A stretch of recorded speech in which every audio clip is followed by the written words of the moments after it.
Man, it feels like it's been 10 years since the first Amnesia game. Oh my god. What? It's been 7 years since the last one? Oh my god. For the unfamiliar, Amnesia is a series of first-person horror games, developed by Frictional games. Well, sometimes. Normally centering around a protagonist with, you guessed it, amnesia. Go back to then. When? Now. Now? Now. I can't. Why? We missed it. When? Just now. You set out to explore, or better yet, escape your current predicament, which is in most cases your own doing. There's a bad man coming. These predicaments are often some creepy location like a castle or mansion, expanding into basements and sewers, each with their own story to tell and secrets to share, most of which are hellish abominations. Let's not forget about the monsters, and the extremely unorthodox way of dealing with them. Fuck this. Hunting and stalking you as you struggle to accomplish even the most menial of tasks, all while praying it doesn't find you. The Dark Descent, released in 2010, was pretty much my introduction to horror gaming, considered by many to be the pinnacle of the genre, which, you know what they say about starting at the top. Newer titles like Outlast, Alien Isolation, and even Frictional Games' own Soma helped restore my faith in the genre. But that left me wondering, what's next for the Amnesia franchise?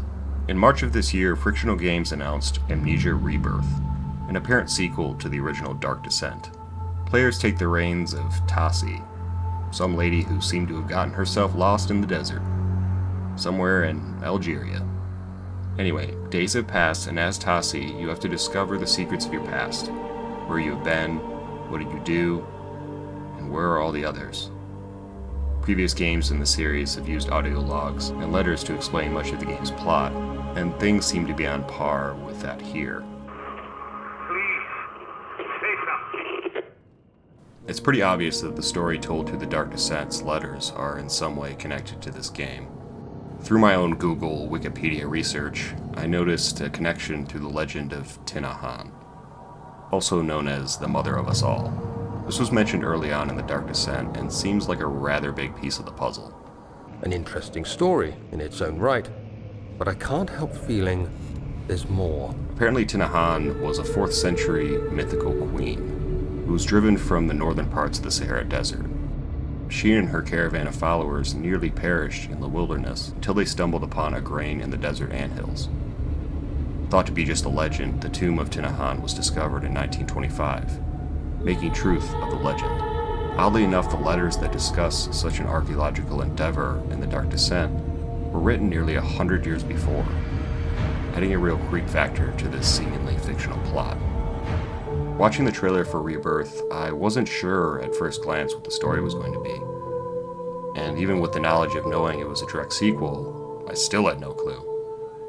I thought it was going to be like this as above, so below, plunge into hell. Well, I mean, it basically is, but you get it. I have no idea what Rebirth is truly about, but I'd guess it has something to do with that tomb and the darkness introduced in the original. 2nd of July, 1839. I received a letter today from the Algerian governor's office disclosing the fate of Herbert's expedition.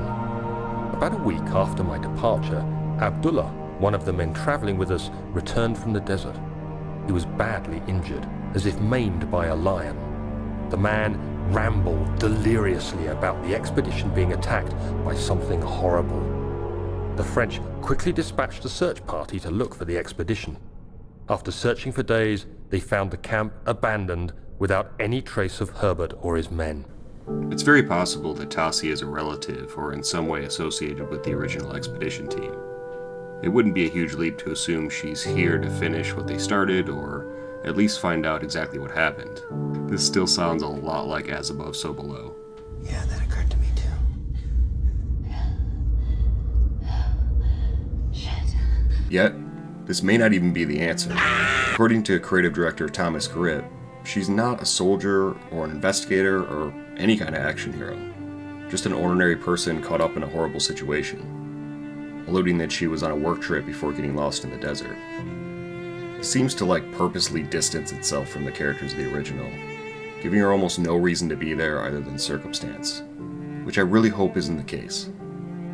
This is most likely where her memory loss comes in, but to have her be there for no reason, just to stumble across this, I just don't know how that connects with the Dark Descent in a cohesive, good way. The more I read into everything, the more I get confused, and I don't really know what to think. I know it has something to do with that tomb, and in all honesty, we don't really have that long to wait. But revisiting the Dark Descent and theorizing on the possibilities actually kind of makes it a little scarier. I've been told about this story for almost 10 years, and now might actually have the chance to witness it in all its horrific glory. I'm so down for this. I know from experience, dude. You know what I mean? So what do you guys think? Are you amped for Amnesia Rebirth? Don't forget to like, comment, and subscribe. And as always, thanks for watching. Everybody on? Good. Great! Grand! Wonderful! No yelling on the bus!